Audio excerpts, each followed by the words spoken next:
Hi everyone, I'm Margaret, and welcome to the fourth episode of the Teenage Thoughts podcast. And today we are going to talk about a phenomenon that I have noticed as a Chinese girl living here in China, and that is Western celebrities coming to China a lot more often for development. And so growing up in China, I've actually mainly focused on Western celebrities, Hollywood, and just Western entertainment in general, and I've noticed that a lot more celebrities are choosing the Chinese market now to promote their works.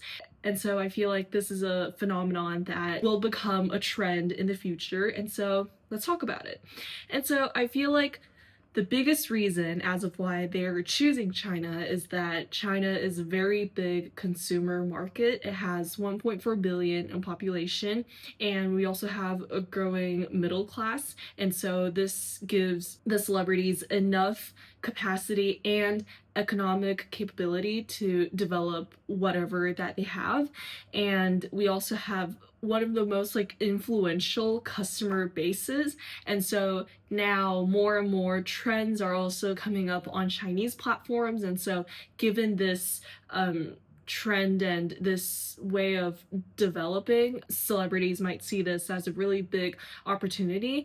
And so before the pandemic, it is estimated that the Chinese market represent around 40% or more of the global luxury purchases. And so this really just shows how influential and powerful the Chinese market is, especially to luxury and entertainment. But the importance of China is not only in the numbers and not only in our population or economic capability, it's also in our consumers and our habit of consumption, because now everything is on social media, and all of those trends and fashion styles and campaigns can all be seen on social media. And so this gives really big attention and content online for the celebrities to come here and have their works promoted. And so I feel like this starts to create a phenomenon of Western companies. In the past, they would probably ask how can we introduce something to China? While now they're asking how can we become relevant to Chinese consumers? And so I think this question, it really shows how major the Chinese market and Chinese consumers are now being seen as. And so there are a few examples, most recent ones, that I feel is a good representation of how this trend might look like in the future. And so one being the most recent movie premiere, Spider-Man, happening in Shanghai. And so the previous Spider-Man movie, No Way Home, it earned $1.9 billion worldwide. And so this shows how the world is connected through the character, and not just a certain region or country. And so this makes companies invest more in international premieres and local fan engagement. And so now Hollywood sees China as not an extra market that is on the side, but as a main conversation, which is also why Shanghai and China has become one of the first places to see the movie. And I feel this really shows that Hollywood is really serious about coming to China and bringing what they have to China. And so another major movie that premiered here in China, in Shanghai, was Devil Wears Prada 2. And so the original movie, it was really focused on fashion, and it was a cultural phenomenon that lasted for so many years and it turned into mainstream entertainment. And so all the characters in Devil Wears Prada, they represented fashion, luxury, and ambition. And so the timing of this sequel, it reveals that fashion is no longer something that only belongs to major cities in the West, like New York, Paris, Milan, London. Those places, of course, they're still major, but China is also starting to become one of the largest luxury markets globally. And so this shows how like Chinese consumers, we are influencing what becomes popular. And so this is probably why those companies, they're choosing China to put out a film that has like a really strong reputation, but also like a really significant symbol for fashion. And so I feel like all of this, of course, it is really positive for both the companies and the fans, because the fans can like finally kind of interact with the movie from where they live, and also the companies, they can make their money from the Chinese audiences.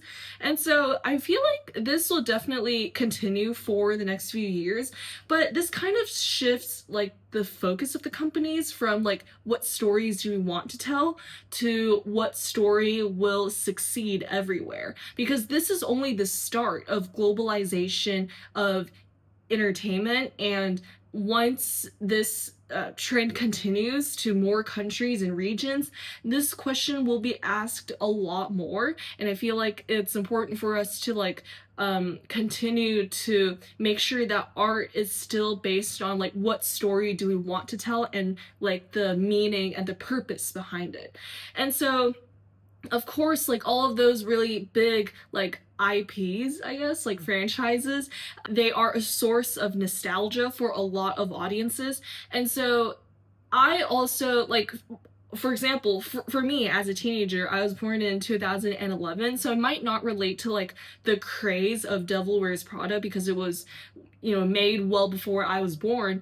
And so I feel like this is really like audience and age group specific for a lot of the IPs, but I feel like as time goes on, it will not be so just specific towards one age group or just one audience group. I feel like the question will become more like, are those like really iconic movies just brought back because audiences really want them, or because nostalgia is like a reliable business strategy? Because obviously Hollywood doesn't lack really reliable and strong movies and actors and actresses, but what I think will be a question for them in the future is that once all of those stories are told, what will be something new that they can bring to more countries and to China in order to succeed here?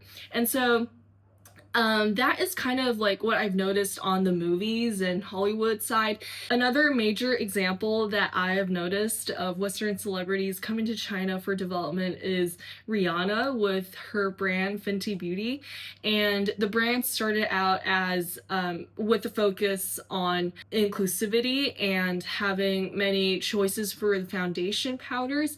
And so this is one of the biggest like focus and one of their biggest like unique selling points.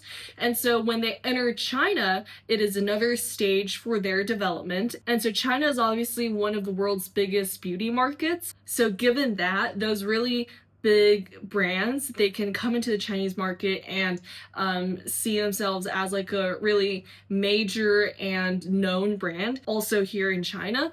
But again, same with the movies. Like, will those brands still keep their original values and like set of like brand identity, or will they change who they are in order to fit into the more successful market? And so I feel like this is a question that will happen in all of the industries when this trend of coming to China for development continues, because I feel like a lot of those Western companies and movies, they're really established. And so when they change themselves in order to fit to a specific place, it kind of loses who they are. So I really don't wish to see that happen. But, you know, all in all, like, it really boils down to like, is it cultural exchange or is it a commercial strategy, right? Because it's both, obviously, because those movies, they are being shown here, and those brands, they are coming here in China. But in terms of how they will change or what they will turn into, that's a completely different story. But as of now, we are seeing that more fans are enjoying this, and more of the Chinese audiences, we are like kind of seeing ourselves in this like global phenomenon of certain movies and brands. And so I'm really excited about this. I'm really excited to see more brands and more movies and more parts of the Western entertainment industry come here. And yeah, that's all I have to say as of now of this trend for Hollywood and for Western celebrities. But let me know what you think in the comments of this cultural phenomenon, and I will see you guys next week with a new episode. Bye!